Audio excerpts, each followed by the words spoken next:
कि भाटपाड़ा पौरसभार 35 नम्बर वार्डर त्रास सुजीत चौधरी एलियास कलवा के ये भाटपाड़ा पुलिस ग्रेफ्तार करेছে। তার কাছ থেকে 5টা আগ্নেয়াস্ত্র और 5 রাউন্ড গুলি बरामद করেছে। আমরা বারবার এই কমপ্লেনটা পুলিশকে করছিলাম, সব জায়গা আমরা বলছিলাম কি কলওয়াকে সুজিত চৌধুরী এলিয়াস কলওয়াকে ইমিডিয়েটলি গ্রেফতার করার দরকার আছে, কারণ কি সব সময় লোকজনকে ভয় দেখানোর চেষ্টা হচ্ছে।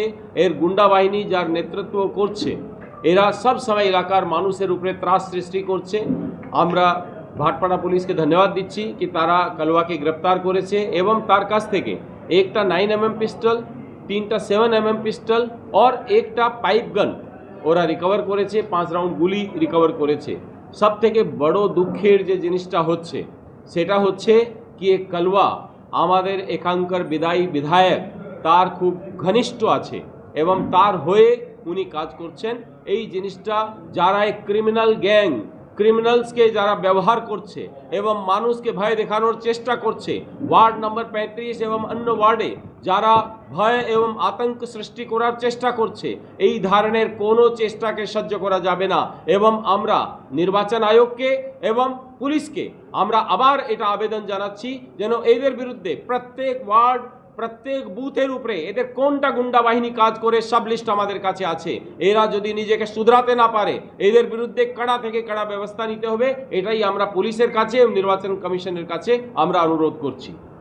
এর আগেও বিগত 3 মাসে প্রায় 50টারও বেশি আর্মস উদ্ধার হয়েছে শুধু ভাটপাড়া এলাকা থেকে। আর কত আগ্নেয়াস্ত্র রয়েছে ভাটপাড়া? বেশিরভাগটা জগদ্দল বিধানসভার মধ্যেই এই থানাটা পড়ে। অনেকগুলো আমরা খোঁজ পাচ্ছি, অনেকগুলো আগ্নেয়াস্ত্রগুলোকে ইকট্ঠা করা হচ্ছে। তার জন্যে আমরা ভাটপাড়া থানাই না, জগদ্দল থানা और বাকি আমাদের যে আরও 2টা থানা আছে বাসুদেবপুর और এদের সকলকে আমি রিকোয়েস্ট করব যারা যেন ওর এলাকায় ওরা এই যারা যারা ক্রিমিনাল অ্যাক্টিভিটিজের মধ্যে যারা গ্যাংস্টার আছে, ক্রিমিনালস আছে, রাউডিজ আছে তাদের বিরুদ্ধে সঘন অভিযান চালাতে হবে।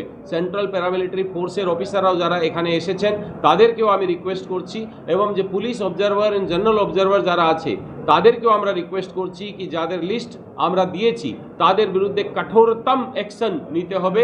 আর যদি মানুষকে ভয় দেখানো, ভোটকে প্রভাবিত করার চেষ্টা, মানুষকে ভোটের সময় ডিস্টার্ব করার চেষ্টা যারা আগেও করেছে এবারও যদি করার চেষ্টা করে তাদের বিরুদ্ধে কঠোরতম অ্যাকশন নিতে হবে। নির্বাচন কমিশন বলেছে যে প্রতিটা থানায় 10 জন করে মিনিমাম মানে দাবি আসামিদের তুলতে হবে।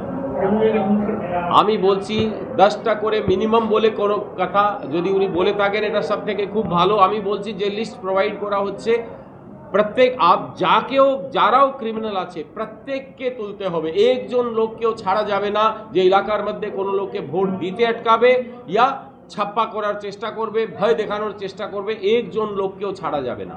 কতজনের লিস্ট আপনারা দিয়েছেন? আমরা অনেক বড় লিস্ট দিয়েছি, কয়েক মানে 100-র উপরে লোকের লিস্ট আছে আমাদের, সেটা আমরা দিয়েছি।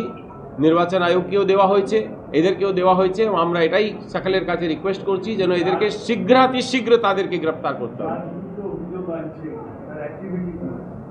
যার বিরুদ্ধে অভিযোগ তো তার তো মানে নাম্বার 1 উনি, আমি আপনাকে একটা ছবি দেখাচ্ছি, উনি হচ্ছেন আমাদের বিধায়কের ঘনিষ্ঠতম ব্যক্তি যে উনার সঙ্গে দাঁড়িয়ে আছে সব সময়। আর আজকে পুলিশ যেটা প্রেস কনফারেন্স করে ওরা যে বলেছে 5টা আগ্নেয়াস্ত্র তারা রিকভার করেছে, গুলি বন্দুক রিকভার করেছে এবং আমাদের কাছে যেমন একজন আমাদের কর্মীকে ওখানে পিটানো হয়েছিল কিছুদিন আগে যে হসপিটালে হলো, ওকে হত্যা করার চেষ্টা করা হয়েছে, যে কেসটাও দর্জ হয়েছে, তাদের মধ্যেও এই গ্যাংয়ের নাম ওখানে উঠে এসছে।